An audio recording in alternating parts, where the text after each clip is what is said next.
Last time on our journey through the cultivation world, we met Meng Hao, a broke young scholar from the tiny state of Zhao.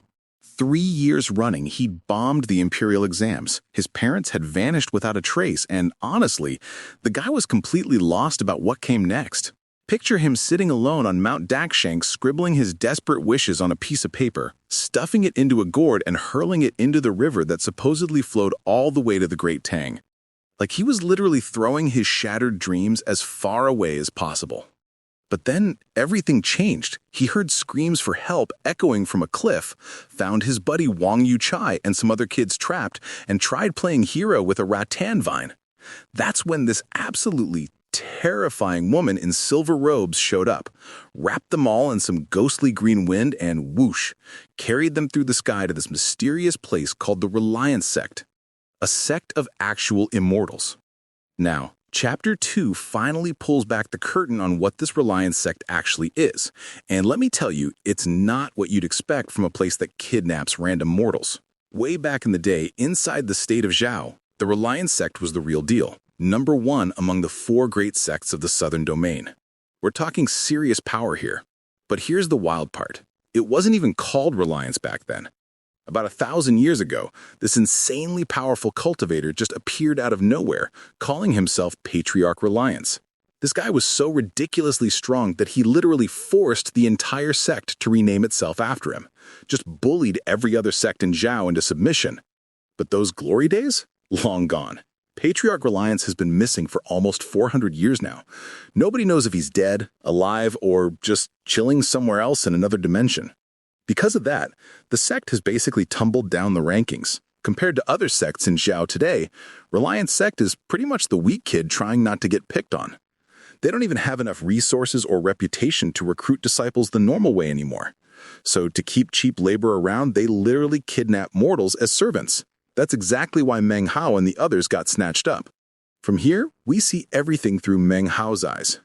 He and this chubby teenager are being led by a green-robed cultivator along these narrow mountain paths. And, okay, the place is absolutely gorgeous. Weird stones jutting out everywhere, strange trees that look like they belong in a fantasy world come to life. It's like a fantasy world come to life. But this fat kid completely destroys the magical atmosphere. He's crying and whining nonstop about wanting to go home, eat his favorite foods, inherit his family's land, become some rich old guy with multiple wives. Zero interest in immortals or cultivation. He just wants his comfortable life back. The green-robed cultivator finally snaps, turns around, ice-cooled voice, and warns the kid that if he says one more word, his tongue gets cut out. The fat boy immediately shuts up, trembling like a leaf. Seeing this, Meng Hao starts wondering if this whole immortal servant gig is really as great as it sounds. But here's the thing about Meng Hao, he's stubborn as hell. He stays quiet, keeps walking, but his eyes are taking in absolutely everything. Eventually, they reach this row of flat buildings halfway up the mountain, half hidden in fog. Outside, there are 7 or 8 other young people in rough hemp clothes, all looking completely exhausted and dead inside. A little ways off sits another young man in a light blue robe, much nicer than what everyone else is wearing. He's got this long, horse-like face and clearly higher status than the servants. When the green-robed cultivator shows up, this horse-faced guy jumps up respectfully and greets him as elder brother. The cultivator barely acknowledges him, just says in this super impatient tone that these 2 are new servants, arrange their lodging, and walks away without even glancing at Meng Hao or the fat boy. Now Horseface becomes their supervisor. He sits back down, crosses his legs, looks at them with these cold eyes, and lays down the rules. This place is called the Northern Servants' Quarter. From today forward, they belong to the Reliance sect. They have to work 30 years as servants before they're allowed to leave. If they try to run, the mountains are crawling with wild beasts that'll tear them apart before they make it halfway down. No freedom, no going home, just 30 years of hard labor.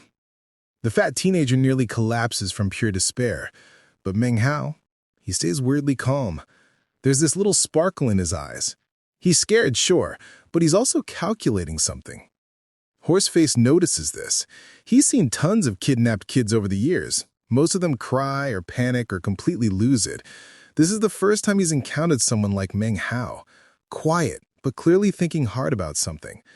So he throws them an extra piece of information, almost casually.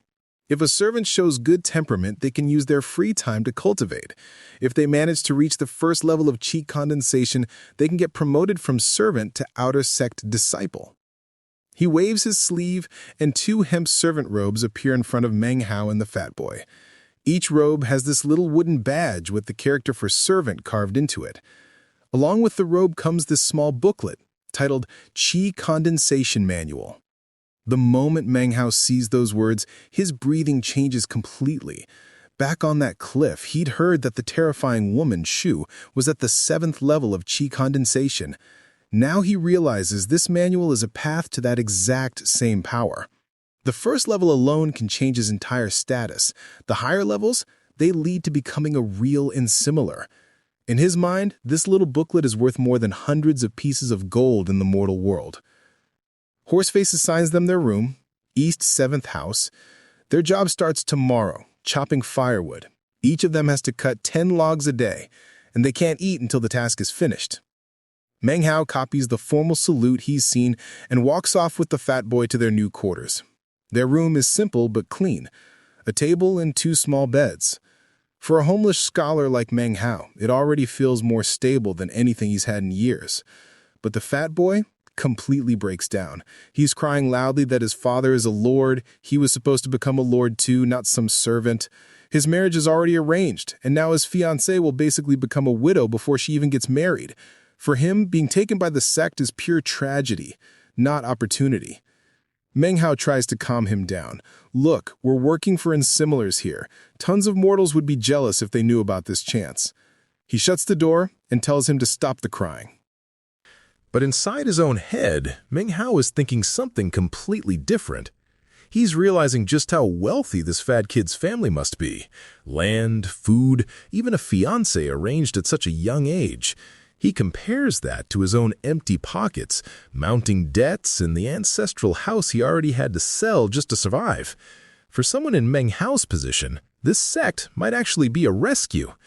The more he thinks about it, the more convinced he becomes that this place isn't a prison. It's a chance.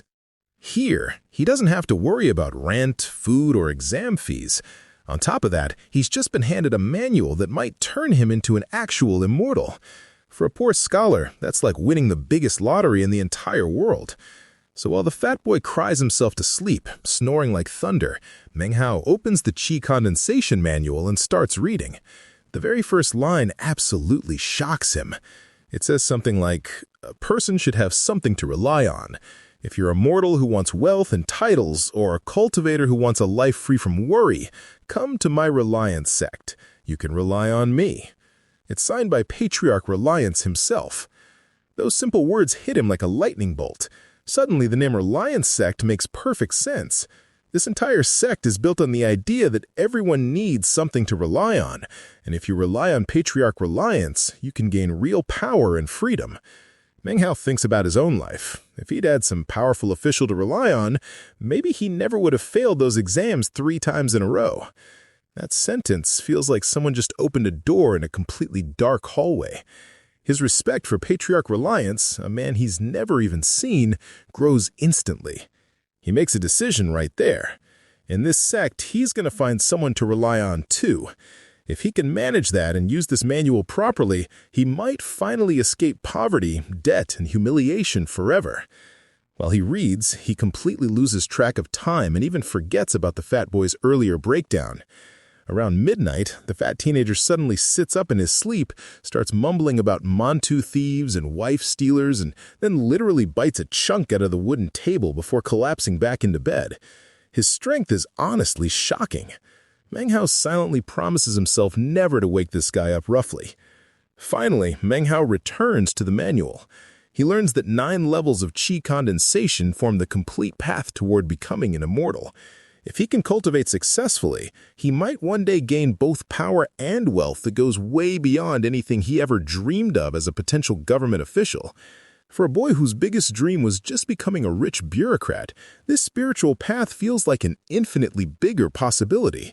He clutches that manual tight, eyes absolutely shining with possibility. At that exact moment, just as he's burning with new hope and determination, the room's door suddenly bangs open from the outside. A cold voice and loud snort enter with the night air. And Chapter 2 ends right there, leaving us hanging. Who just showed up? What's Meng Hao's first real night in the Reliance sect going to cost him? The answers are coming, and trust me, they're going to change everything for our determined young scholar.